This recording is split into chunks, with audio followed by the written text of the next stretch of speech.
Tonight we report on why 3 Othello police officers are on leave and people step up to help a woman facing a financial burden. What's happening in sports, Bob? Thanks, Alan. Big Ben splits games with Yakima Valley, and Ephrata Round Ball takes 2 from East Valley. Let's take a peek at our Weather Center forecast. Hello everyone, I'm Chaselyn Rodriguez. Lots of cloud cover around the coastal area, but will that increase chances for some precipitation around our area? I will have all the details for you in just a bit. I'm Alan Troop, and we have all this and much more on Ifiber One News. From the Ifiber One HD studio here in the heart of the Columbia Basin, this is Ifiber One News, your #1 source for local news, sports headlines, and our very own Weather Center forecast covering the entire Columbia Basin.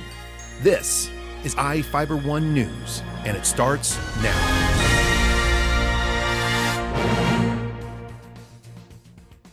3 Othello police officers are on paid administrative leave following an off-duty incident on December 10th.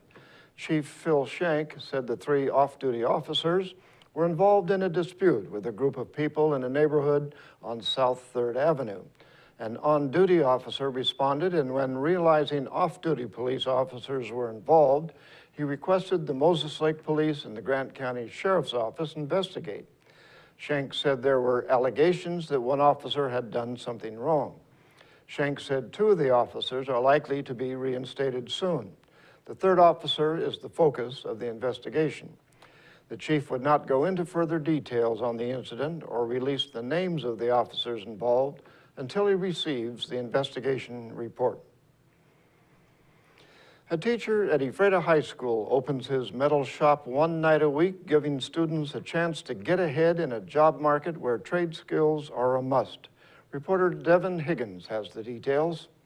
Wednesday nights at Ephrata High School brings the sound of heavy metal through the halls, but not the kind you'd expect.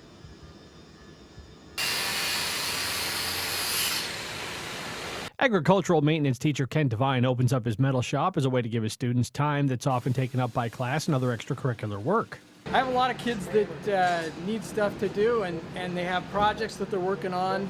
I'm here just about every Wednesday night. They can come in, they can work on assignments. Some of them need some individual one-on-one instruction and some help with things where we don't have 20 other kids fighting for your time, so that's real helpful. Personal projects that they want to do, and then I've got some of my older kids that are looking for work, and so we come in and we kind of practice some of the industrial welds that they'll do.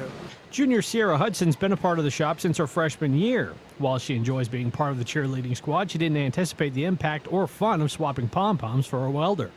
Not at all, no. I was really surprised actually how much I have really enjoyed it and really I've gotten good at it. It's not too difficult. I mean, a lot of the guys will kind of look at me and be like, you can't weld, but as soon as they see it, they're like, oh, okay, never mind. Devine said the time his students put in can help them get ahead in a job market where trade skills are at a premium. At Ephrata High School, Devin Higgins for Ifiber One News.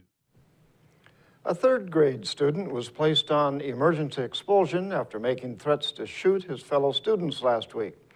North Elementary School Principal Doug Luton said a student told classmates on January 8th he would come to school with a machine gun and pistols and shoot them all.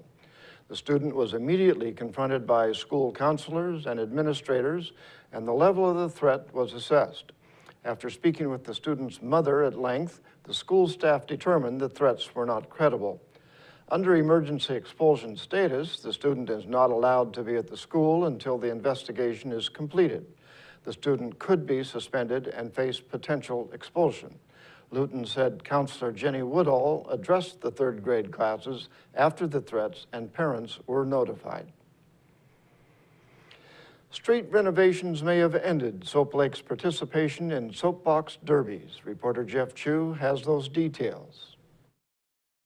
Street renovations may have ended Soap Lake's participation in soapbox derbies. The changes to East Main Avenue have organizers saying the street is unsafe for racing. Race organizer Alan Dixon said he inspected the newly renovated East Main Avenue stretch of the raceway from Soap Lake Public Library to Canna Street. He said the problem was Main is now too narrow at the crosswalk bump outs, which could be dangerous for racers. More than 30 youths competed in the 2013 Soapbox Derby. The race was officially sanctioned by the All-American Soapbox Derby. Dixon's concerns came after completion of the $2 million downtown improvement project. Work on the project postponed the 2014 Soapbox Derby. The project includes wider sidewalks, diagonal parking, and bump outs along East Main and Division Street. That narrows the street at crosswalks for shorter, safer pedestrian crossings. Dixon worries that Soapbox Derby racers could run into the bump outs. He said it could prevent national sanctioning of the event. Dixon said other hills in Soap Lake were considered but found to be too steep or for use as emergency routes. Soap Lake Mayor Raymond Gravel said he had not yet discussed the matter with Dixon but hoped to meet with him. Dixon said the race could be moved to another location in Grant County with the right hill and safe racing conditions. I'm Jeff Chu for Ifiber One News.